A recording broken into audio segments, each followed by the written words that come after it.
Okay, Anna, please lead the prayer. Amen. Good morning, class. Before you take your seats, please arrange your chair. Okay, our class monitor. Is everybody present today? Okay, thank you. So before we proceed to our lesson, we will be playing a game. So our game today is called Rock, Paper, and Scissors. Are you familiar with it?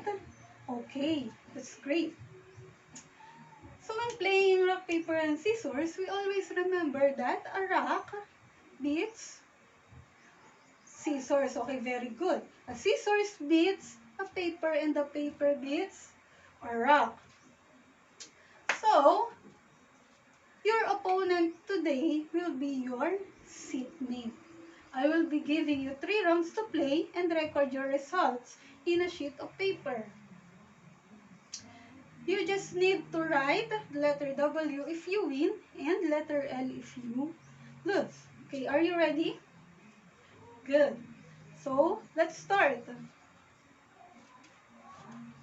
Okay, thank you. You may take your seats.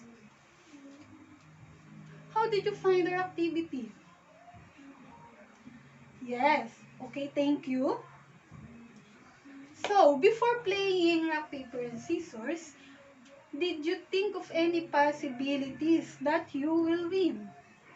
Okay, that's great. So, because everybody wants to win. That's good. How about the word probability? What comes in your mind when you hear the word probability? Okay, yes? Thank you for sharing your ideas. So, probability is the measures of how likely an event is to occur. The more likely an event is to occur, the higher its probability. The less likely an event is to occur, the lower its probability. Okay. To understand it better, I have here one example. If I have 6 blue crayons, and 4 red crayons, is there a higher chance of getting blue crayon? Okay, very good. There is a higher chance of getting a blue crayon because blue crayons is 2 more than the red crayons. Very good. How about the simple event?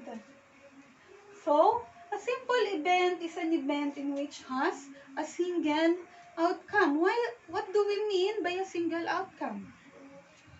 Okay, very good. Single outcome means one result, only one. For example, in rolling a die, what is the probability of getting a 4? So, how many numbers are there in a die?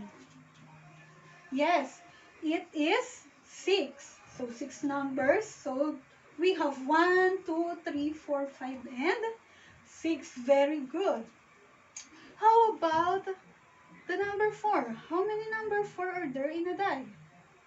Very good. There's only one number 4.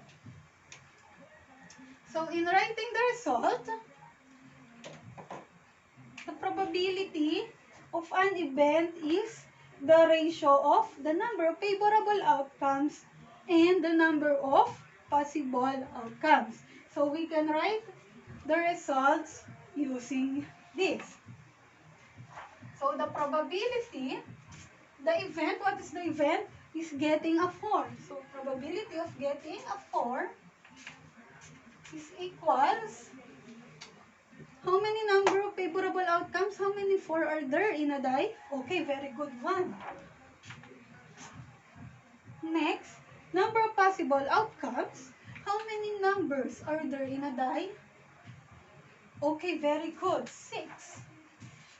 So, the probability of getting a 4 is equal equals to 1/6. One favorable outcome and 6 possible outcomes. Very good. Do you have any question?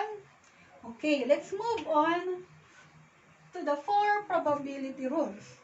First probability rules, the probability of an event is a number. So a number, it is either a fraction, a decimal, or a percent. For example, the probability of getting 1 when rolling a die. So again, the probability of getting a 1, how many favorable outcomes? Okay, very good, 1. How about the possible outcomes? 6, very good, also 6. So what is 1/6? Okay, yes, very good. It is a fraction. So, we can also use very good decimal in getting the probability. So, what is the decimal form of 1/6? Okay, very good. It is 0.17. How about the percent form? How do we get the percent form of 0.17? Okay, very good. We multiply it by 100. So, 0.17 divided by 100 is equals to 17%. Very good.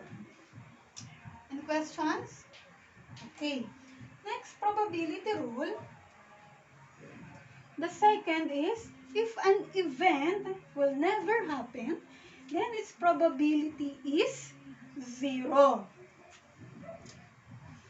For example, when a single die is rolled, find its probability of getting an 8. Did you notice the 8? Okay, good. As we can see, it is impossible to get an 8. Why? Yes, okay, very good. Because a die has only 6 numbers, and those 6 numbers are 1, 2, 3, 4, 5, and 6. So, in our example, it must be 0. Okay, very good. Let us see. So, the probability of getting an 8.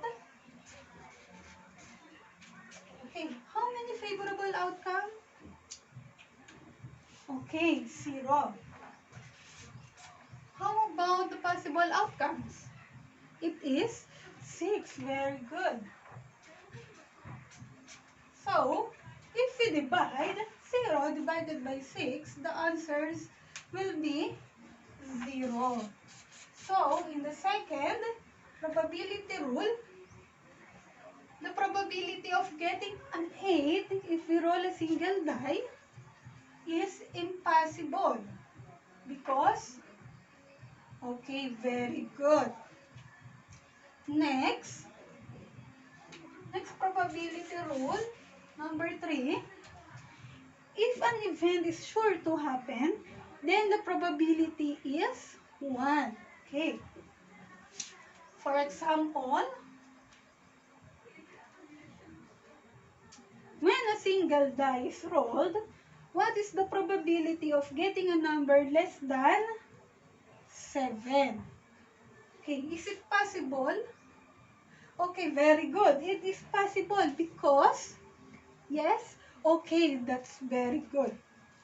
Because a die has only 6 numbers and those numbers are all less than 7. Very good. So, we write it as the probability of getting a number less than 7. Okay. How many favorable outcomes? How many number less than 7 are there in a die? Okay, very good. 6. How about the possible outcomes? It is also 6. So, if we side. 6 divided by 6 is equals to, okay, very good, 1. So, in this example, the probability of getting a number less than 7 is sure to happen according to the rule number 3. Okay, any questions? Raise your hand. Okay, for the last probability rule, the sum of the probabilities of all outcomes in the sample space is how many? 1. Okay, very good.